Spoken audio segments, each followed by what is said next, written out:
Welcome back to the Breakout CEO podcast. I'm Jeff Holman, and I am so pleased to be here today with John Richards. John, thank you so much for coming onto the show. Thanks, Jeff. It's great being here. Yeah, it's great to have you. I've got some of your background. I think the background could be the entire show with everything you've done. You've been in academia teaching entrepreneurship at BYU. You've been in corporate, maybe a while ago in corporate, building businesses and taking them through IPOs, it sounds. And you've mentored thousands probably of people through your, I think first it was your Boom startup, was it? And then now more recently your Startup Ignition. And now your Startup Ventures, like you're just going all over the place. Did I get some of that right? Yeah, you got some of it right. That's right. Yeah, no, I have mentored thousands, and it goes back to being a professor at Brigham Young University and mentoring student entrepreneurs, and then also just being an angel investor. You're always mentoring people. And then, yeah, I did a tech accelerator called Boom Startup, and also now have an entrepreneur boot camp called Startup Ignition Boot Camp.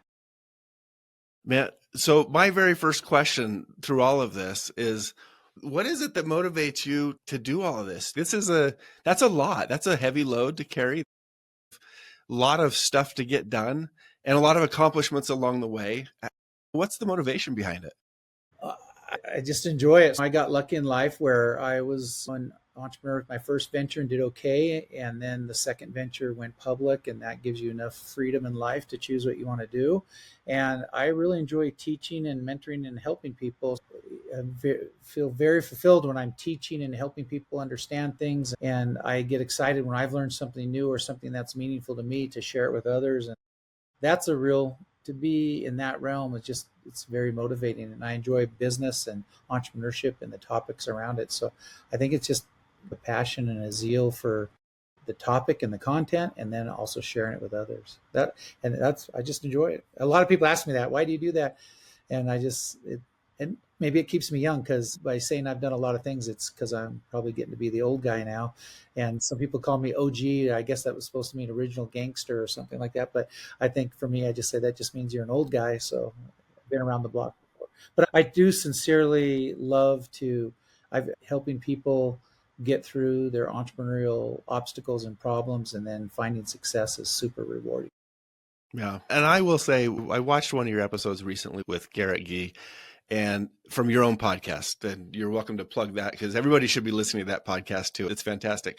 But if I remember right, your son hid the fact from you that he was bringing on one of your former students who's had some success. And you could just see, even through the podcast itself, that you thoroughly enjoyed reconnecting. And yeah, it was a total surprise because we were supposed to have a totally different guest, and I didn't know what was going on. I was thrown for a loop because he travels, that student who is Garrett Gee, Garrett Gee is just like super famous now with the bucket list family and travels the world. So he doesn't get back to Utah very often. And when he does, I like to know about it so I can at least see him. But this was a total surprise. The passion and the connection came through, and I just wanted to note that.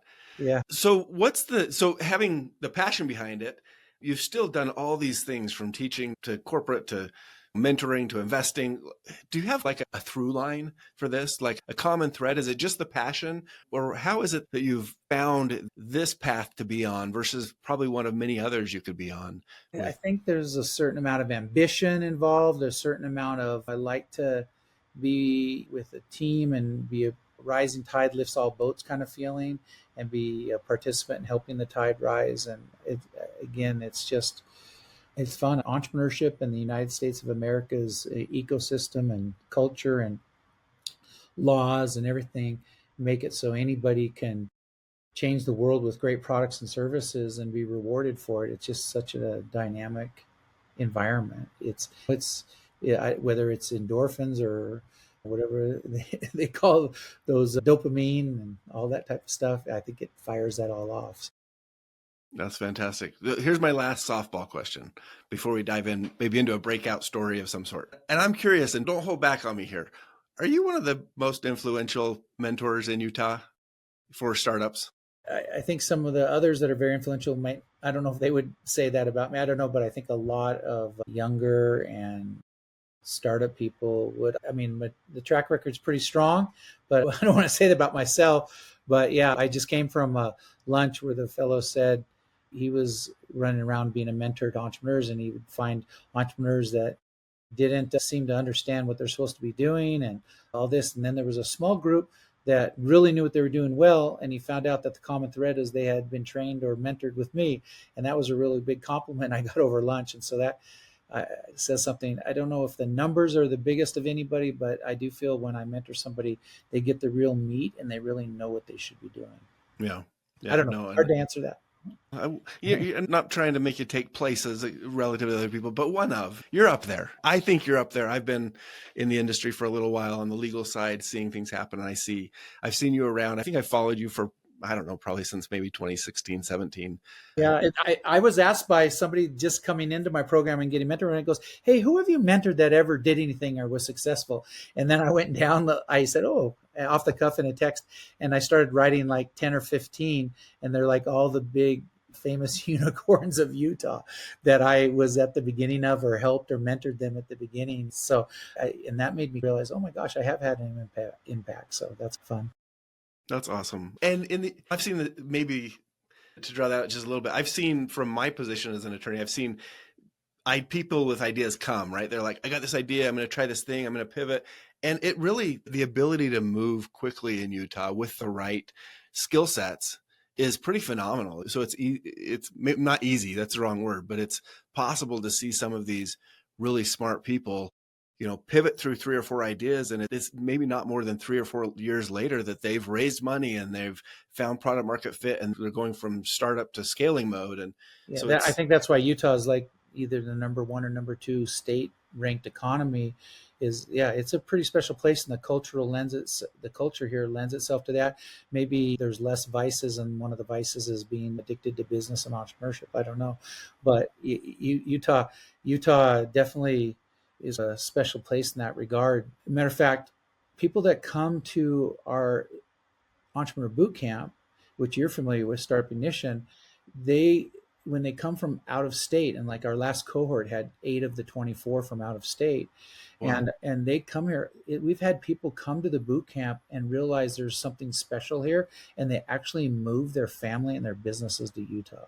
It's crazy. Yeah, no, I think we see a fair amount of that. And it's because there's a culture here.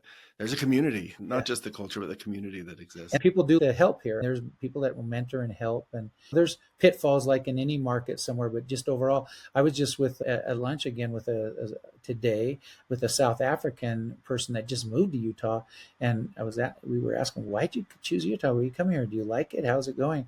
And he said, man, we love it here in the outdoors and how beautiful it is here. And then, because he's representing an international company and he could have chosen anywhere to live. And he came to Utah and he says, and the people here are so nice. And I've had people tell me people in Utah are so nice that they sometimes get suspicious the other way and go, they can't be that nice. There's something going on.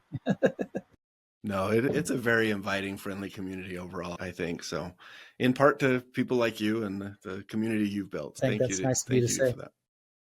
So I'd love to jump into maybe a little bit of story or background around a breakout moment. And again, we could draw from probably some of your own personal experiences, probably any of a number of experiences of the people that you've worked with and mentored along the way. But for our audience, the concept here really is there's a lot of CEOs going through the rough and tumble of building and scaling a company. And although everybody's on their own unique path, the experiences generally that people go through have some commonality, right? You might be doing them in a different order, but you're probably going to go through some of the same experiences that somebody else has already been through and that somebody else is going to go through later. So I think there's some value in sharing these breakout moments, kind of where's the real strategic shift or that transitional moment to go from plateau to product market fit or whatever it might be.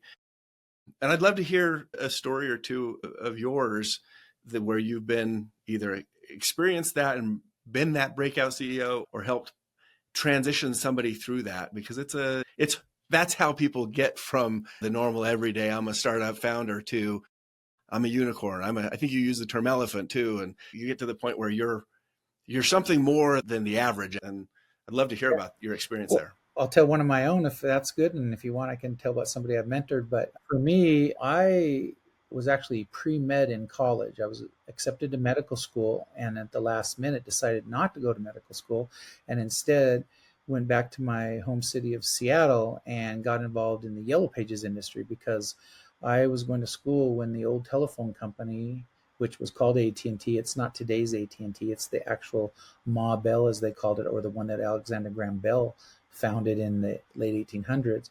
But it had become the largest, biggest, most monolithic corporation in the world. And the federal government of the United States broke it into 8 different companies to weaken it, to let competitors have a chance. And that was a very energizing time for a lot of entrepreneurs, because you could go in and compete in the many business lines of the phone company. And I chose to compete in the Yellow Pages industry, which is a very lucrative advertising platform.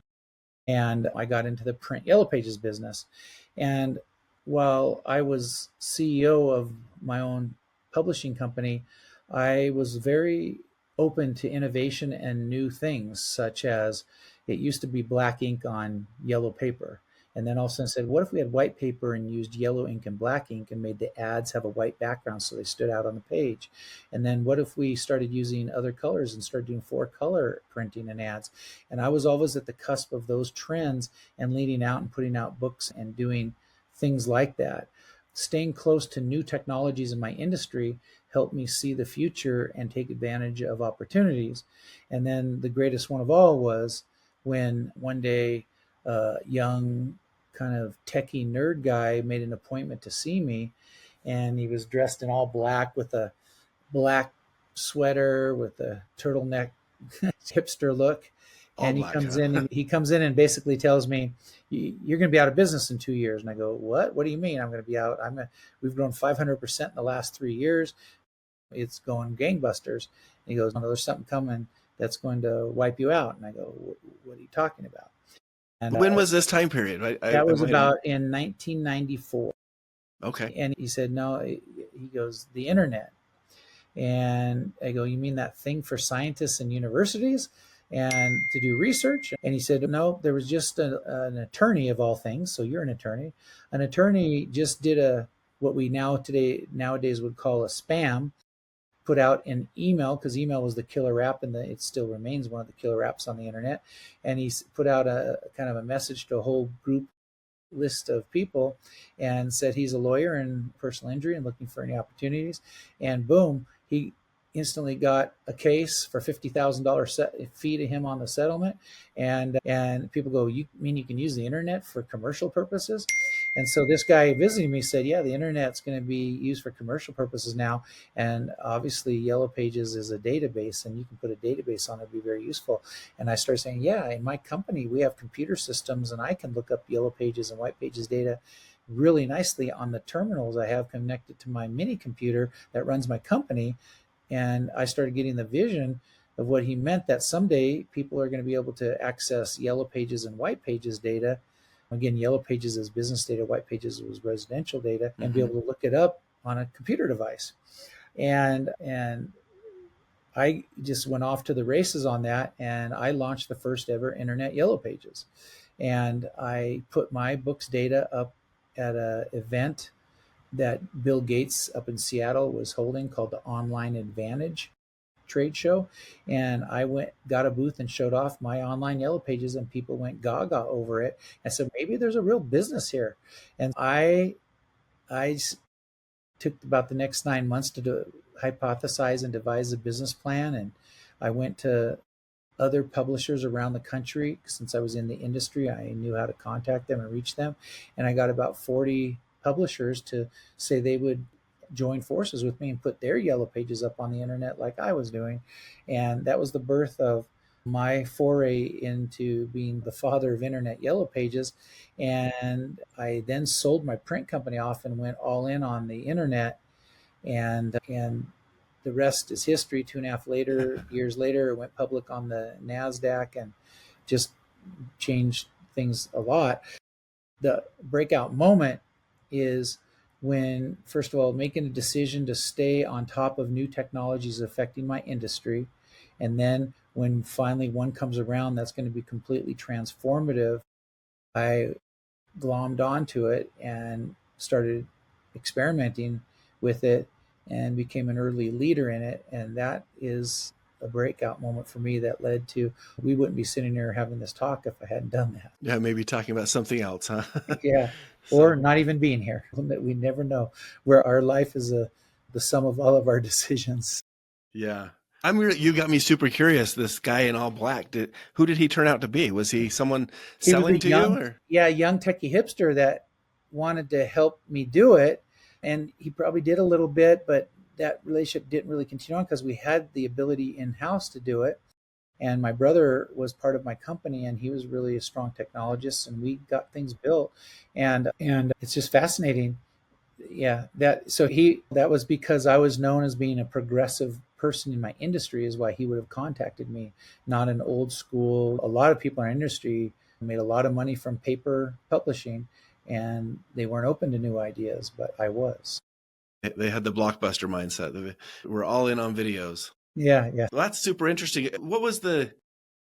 So you had the progressive mindset and somebody either knew that and came to you or happenstance met you and presented that to you. I Is was that, routinely written up in the trade press for keeping track of and commenting on new technologies in our industry. Yes. okay. Yeah. Was that like kind of a purposeful endeavor of yours to make Yeah, sure that well, you were kind of out I there? was younger than most people in my industry. I was a really young CEO of a Yellow Page publishing company.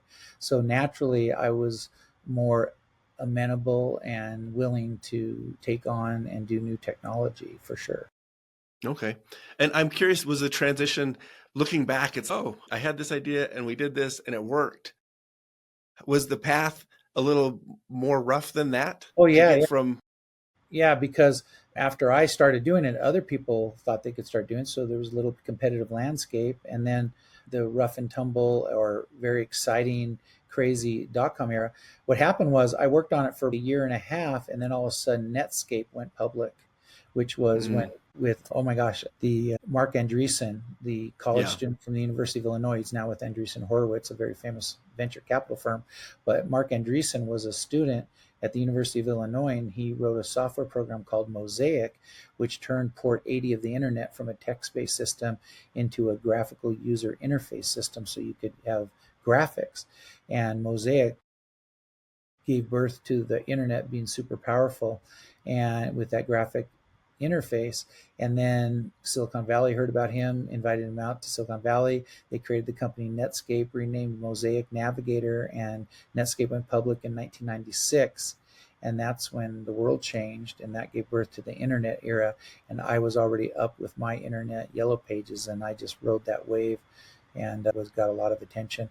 With right after Netscape went public, I had 10 major corporations offer to buy my fledgling internet Yellow Pages company. And I ended up merging in with some Microsoft people after I had been talking to Microsoft.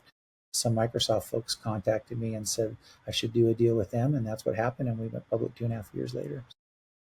Oh, that's Yep. fantastic.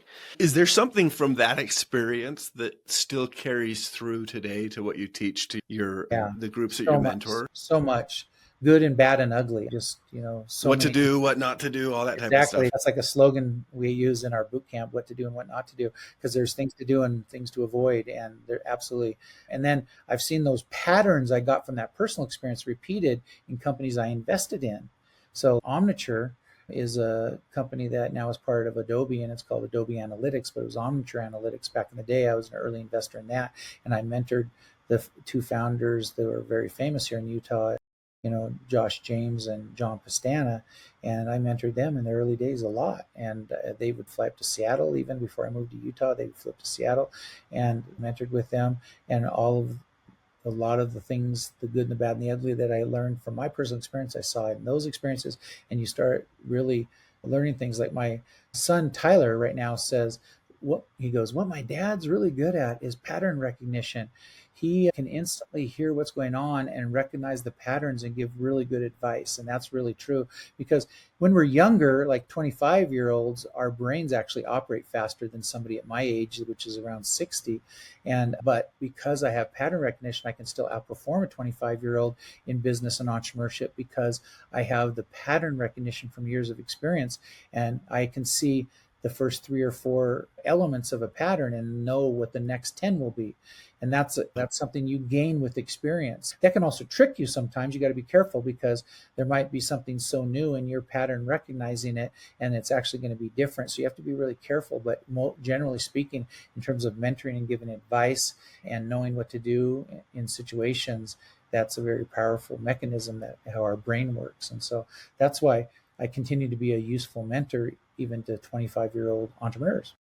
Yeah, that's probably also why sometimes I lose to older tennis players. They've got that, or in your case, pickleball players, right? Yeah, exactly. The pattern recognition kicks in, and you're I like, can't tell I've you how seen many this times I've had before. a 25-year-old say, "My athleticism will cream you, and we'll bet $100 on the game." And I cream them in pickleball. And I go, you haven't played the sport very much, and just because you're a good athlete doesn't mean you can instantly do something really well. Yeah, I've got a daughter who played college tennis just for a bit there. We went out, I was visiting her in Texas. She's doing a PhD in finance out there. Hey, let's go find a pickleball court. We went to play, and these, of course, two older women, I don't know their age, nor would I guess at it, just dominated us. We're like, oh man. That happens all the time. There's actually video spoofs on that very topic out on YouTube so much it's entertaining. But yeah. It is entertaining Because after you the know the fact. patterns. They hit a ball a certain way, and you know the Yeah. pattern of where you need to hit it and how you need to respond. That takes experience. And in entrepreneurship, it's a learnable skill. And you need to learn the skill and have experience. Just like I don't know if you remember for the time you sat through some of my training, which I think didn't you come and attend, I believe? I've meant to be in one of your Yeah. boot camps, but I Okay. haven't made it I through yet. thought I've maybe you come to had, some of but your, yeah, you I've come to should. other events though. Yes. Yeah. But I talk a lot about surfing. Surfing's a really hard thing to learn, but it's all a learnable skill. Nobody's born with the ability to surf. You have to learn the skill. And entrepreneurship's very analogous to that. Yeah. I've talked to my 16-year-old son, my youngest, said maybe next year, he's 15. So maybe when you're 16, maybe we'll go out and we'll spend a few weeks learning to surf. Yeah. It's We'll see really if I hard. can. I've tried it. It's really hard. I have tried. It's extremely hard. Yeah. So It's doable and it's teachable. yeah. So I'm curious, from all of that, you've gone down this whole path and you get to the point where you're teaching a lot of lean startup and even lean scaling techniques to all these other entrepreneurs out there. Is there some story about a breakout moment with one of the people that you've mentored where you've seen them maybe even recognize the pattern that they're in, perhaps one of the bad patterns or patterns that don't lead to productivity, and said, hey, let's get you out of that pattern and into this new pattern? Yeah, we're about 25 episodes into our Startup Ignition podcast. And so there's several stories from the guests we've had on there. So I'll just take one of those. One is Dustin Robbins, who was on a few episodes ago. And Dustin came to Startup Ignition and he had a services business and he wanted to know how to do it a little bit better, get it going more. But he had the idea for another business that was more of a product business. And he came, and on the first day, we really make sure that the idea that the participant, the entrepreneur who's participating in the boot camp, that it's worthy of their time and that it really is a great opportunity to pursue. And so we spent a lot of time on that in the first day. And it was really interesting to watch him go through that day, about 8 hours of training on how to tell if an idea is worthy to spend time on and that it can become a great opportunity and that there can be potential for product market fit. And so he comes in with these two different ideas, but he absolutely thought the services business, which was going to be a combination videography and search engine optimization. So make videos to go on the internet and optimize them in search, and as a service to help other B2B service business. And his other one was called Corporate Traditions, which was selling to businesses certificates to hand out to their employees to get a turkey at Christmas time. That's all it did. And that made him a little extra money on the side, but he really thought the real great business was the one that was the SEO video combination company. After the first day, he realizes with the training that it was flip-flopped, that it's the turkey business. The SEO business with videography coupled together actually sucked, and the turkey business was a winner. And why was that? Why was that? First of all, services business, you're mostly exchanging your time for money. Oh, I know. like lawyers do, right? And so if you want to double revenues in a year's time, it's hard to do because you've got to get double the billable hours. And an attorney or a consultant or a CPA, they all sell their time. And when you're doing service business, you're generally doing that. And the clients can be very demanding and you can make a good living at it, but you don't really create an asset company that's valuable to sell to others. But product based businesses are inherently scalable and you can make a business that doesn't need you to stay on for it to be really valuable. And so he recognized that in the first day. And I said, when he told me about the two business, I said, ding, ding, that other business is way better. And it was just making little spending money for him on the side. But he jettisoned the other business and went all in for corporate traditions. And that's been several years ago now. And he's sitting with a company north of 30 million revenue and just extremely doing well. And it's an incredible success story. And that's because he chose the right vehicle by having the skill to choose and know which are make for better opportunities. Not all ideas and opportunities are equal.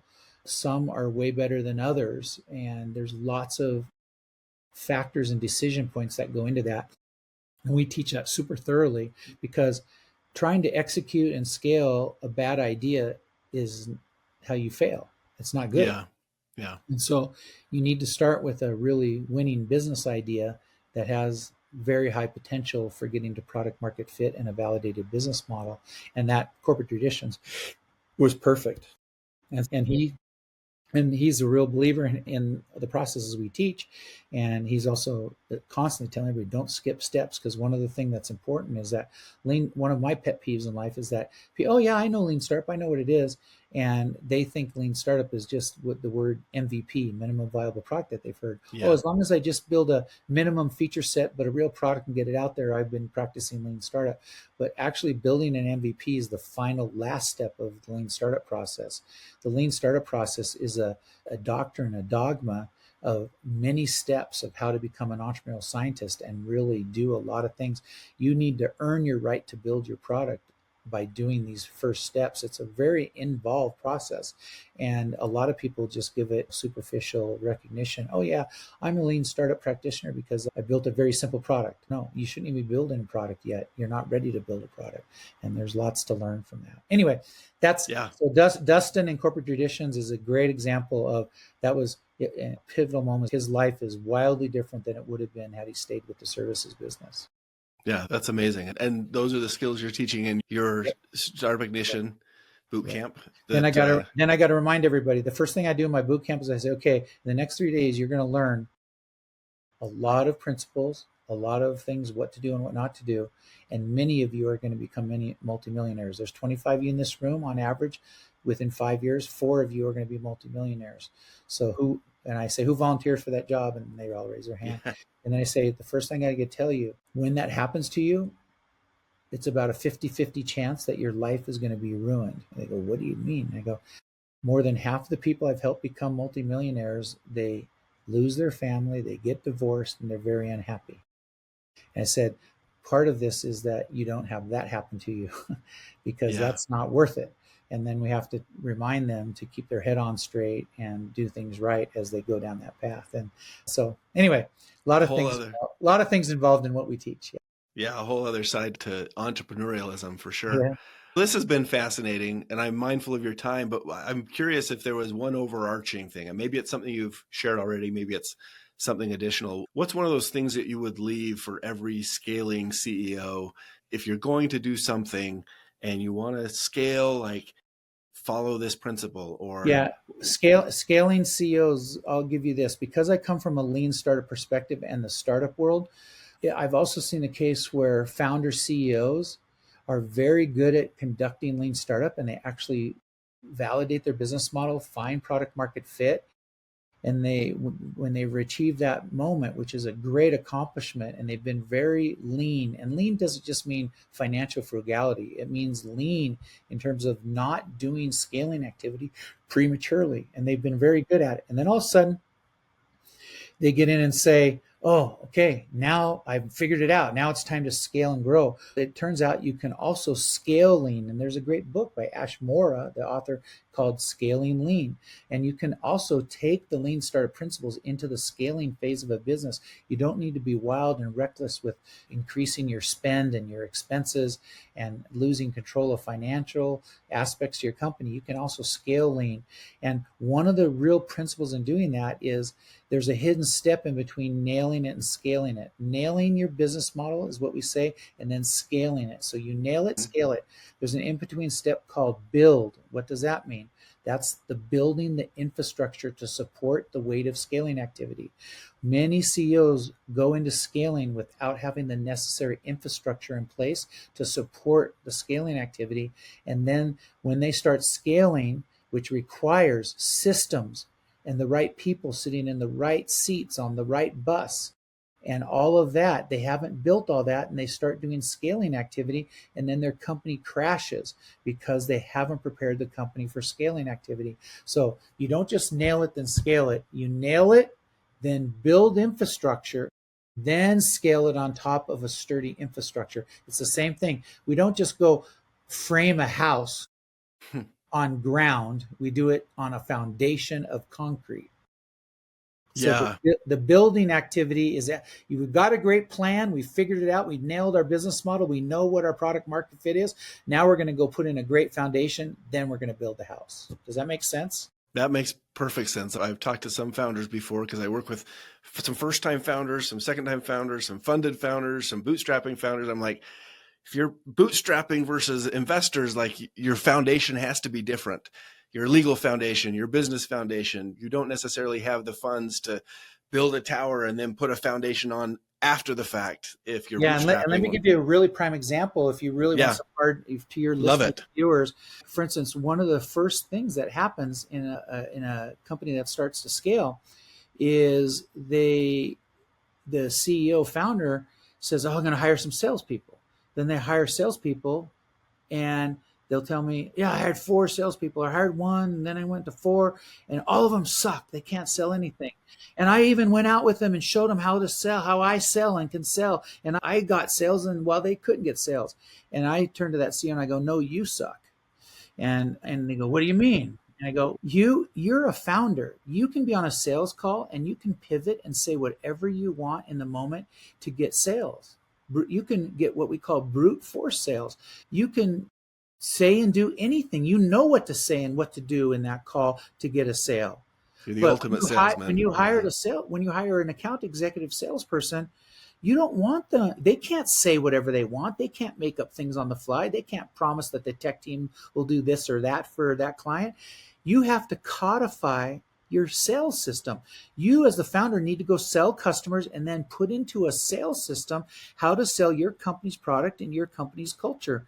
And you have to then hire a salesperson and teach them how to do that and say, here's the system for it. You expected a salesperson to come in with no system and sell just as well as you, and that never is going to happen. I see this constantly where emerging companies hire and fire and hire and fire entire sales teams, multiple iterations until they figure out they need to codify what the founder had. The founder's job is not to be the end all be all most important person in the company. The founder's job is to figure out how to sell, how to onboard and activate, how to provide customer service and retain customers, and then be able to teach it to non-founders that come in and repeat on Monday, Tuesday, Wednesday, Thursday, Friday, the same process and just crank the machine. Anyway, there you go. Makes perfect sense. I just need 7.5 hours more of this, and then I'll complete day 1. Come to the boot camp. You're a supporter of the boot camp. You're invited to come. I will find a time. When is your next boot camp, by the way? It's this coming week is the next one. Wednesday, Thursday, Friday of this next week. Yep. Is it? Yeah. We got a couple of open seats, so you can come. Okay, let me look at my calendar. I know it's tough, but yeah, you would really pick up a lot, and I think it's helpful. Almost every cohort of ours, which has 20 to 30 people, and has at least one lawyer in it every time. So. That's because all the lawyers are looking for how to get out of that. Yeah, a lot of lawyers business model. My next door neighbor is a lawyer turned entrepreneur, and he became Ernst & Young's Entrepreneur of the Year in Utah. Very cool. Very cool. I will check it out right after this. Jeff, But do you thanks for want to? having me on there. And I want to also thank you as somebody in the ecosystem for the work you've done with your intellectual strategies. Are you still calling Yeah. it that? Yep. Yep. And what you've done, IP law is the most expensive area of law for startups usually. It's also one that they don't do right in their frugality. They chintz on. Yep. And you've helped make it more affordable. You've helped them be able to do it more for themselves. I'm aware of that. And it's a very important contribution to the entrepreneurial ecosystem because, and I'm not just talking patents either, I see more problems often with trademarks than Yeah. patents these days. Which ultimately might be more valuable assets in the Yes, end of it all and than the also very patents. costly because I've had multiple people that I've mentored that will do their first production run on a product, let's say 5,000 products that cost them $80 a product. Yeah. And they then get a cease and desist from a big company saying they're doing a trade name infringement and they Yeah. have to throw all the product away. It's extremely well branded with somebody else's brand. Yeah, but I actually teach a little bit saying it's more likely for most of you that you'll have a trademark problem than you will have. My own Startup Ignition boot camp had a trademark issue.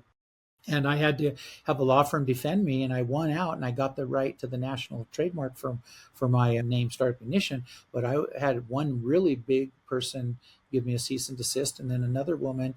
But we worked through it, and we actually won out, and I got the right to it, which was really good. So anyway, that's a serious area, and I didn't want to go forward with what I'm doing without knowing that my brand is good. Yeah. I appreciate you mentioning that. And I'm, of course, 100% in alignment with everything you Yeah, just said. yeah, and I just wanted to give you some kudos on that. I really appreciate that. It's been an absolute pleasure to have you on, John. Thank you for taking some time out of your day. And I will look into the boot camp. And till next time, thanks to all the audience members here that are listening to this now and later. We're having fun putting this together with the Breakout CEO podcast. And until next time, take care.